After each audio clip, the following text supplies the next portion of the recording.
নমস্কার বন্ধুরা, চলে আসলাম আমার একটা নতুন ভিডিও নিয়ে।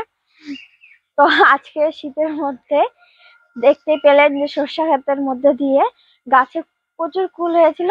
তো ওখান থেকে কয়েকটা কুল পেরে নিয়েছে। তা আমাদের এখানে এখানে ধনা পাতা হয়েছে। তো এখান থেকে ধনা পাতা তুলে নিয়ে যে আজকে বড়ই মাখা করব। তো আপনারা প্লিজ বন্ধুরা প্রথম থেকে শেষ পর্যন্ত দেখতে থাকুন। ভিডিওটা ভালো লাগলে অবশ্যই লাইক করবেন, আর এই চ্যানেল নতুন হলে অবশ্যই সাবস্ক্রাইব করবেন। সবার প্রথমে ধনিয়া পাতা তুলে নিই।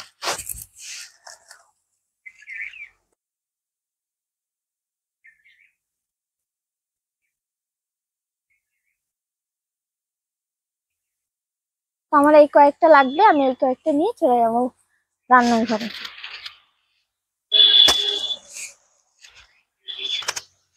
তো বড়ই মাখাতে যে উপকরণ লাগবে সবকিছু এখানে আমি গুছিয়ে নিয়েছি। এবার কিভাবে বড়ই মাখাচ্ছি আপনারা প্রথম থেকে দেখতে থাকুন। তো এই সবার প্রথমে আমি বড়িগুলো ধুয়ে নিব।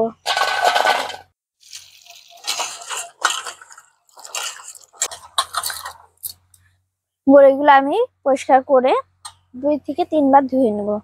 এই শীতের দিনের হালকা হালকা মিষ্টি মিষ্টি রোদ উঠেছে, তার মধ্যে যদি বড়ই মাখা খাওয়া যায় খেতে কিন্তু খুবই ভালো লাগে। তো বড়ইগুলো আমি একবার পরিষ্কার করে ধুয়ে নিয়েছি, আবার পরিষ্কার করে ধুয়ে নেব।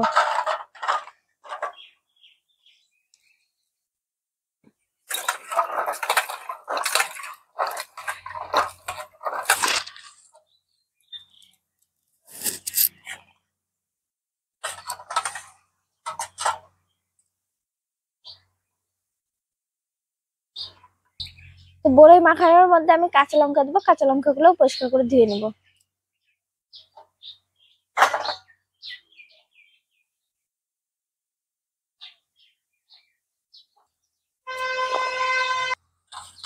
তো ধনে পাতা গুলো আমি পরিষ্কার করে ধুয়ে নিয়ে নিচ্ছি।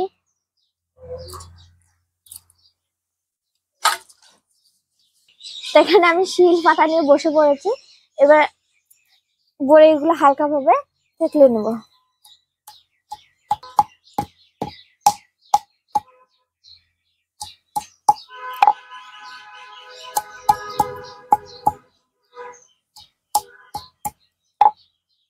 আপনারা কারা কারা এইভাবে বড়ই মাখা খেয়েছেন অবশ্যই কমেন্টে বলবেন, আর যারা খাননি তারা অবশ্যই কিন্তু এভাবে বড়ই মাখা করে খাবেন।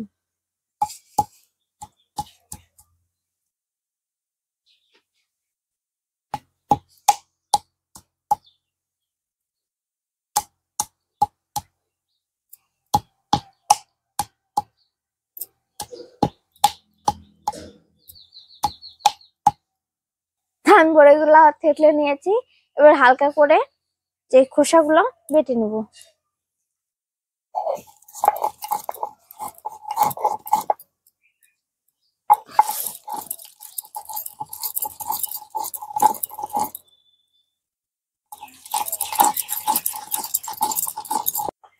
তো বড়ই হালকা করে বেটে নিয়েছি, এবার আমি এই পাত্রের মধ্যে নিয়ে নেব। এরপরে আমি কাঁচা লঙ্কা গুলো বেটে নেব। কাঁচা লঙ্কা,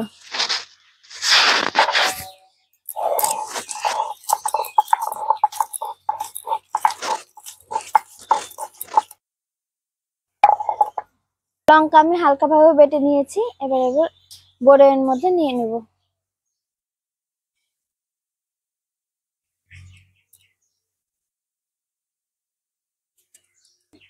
এবার ধনে পাতাগুলো কেটে নেব।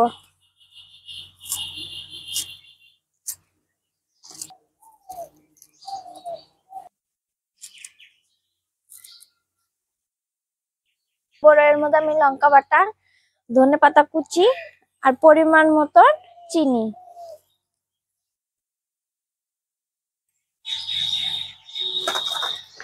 স্বাদ মতন লবণ। এবার এটা ভালোভাবে আমি মেখে নেব।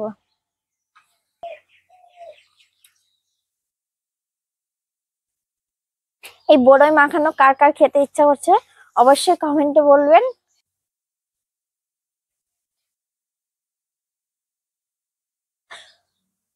দেখছি কেমন হয়েছে।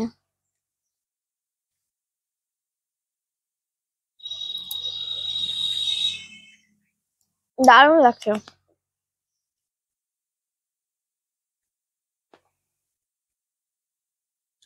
সেই লাগছে। তো আপনারাও এভাবে বাড়িতে বড়ি মাখা করে খাবেন, খেয়ে অবশ্যই কমেন্টে বললেন কেমন লাগছে। ভিডিওটা ভালো লাগলে অবশ্যই লাইক করবে, আর এই চ্যানেল নতুন হলে অবশ্যই সাবস্ক্রাইব করুন। আমি তো বড়ি মাখা খালি খেয়ে যাচ্ছি।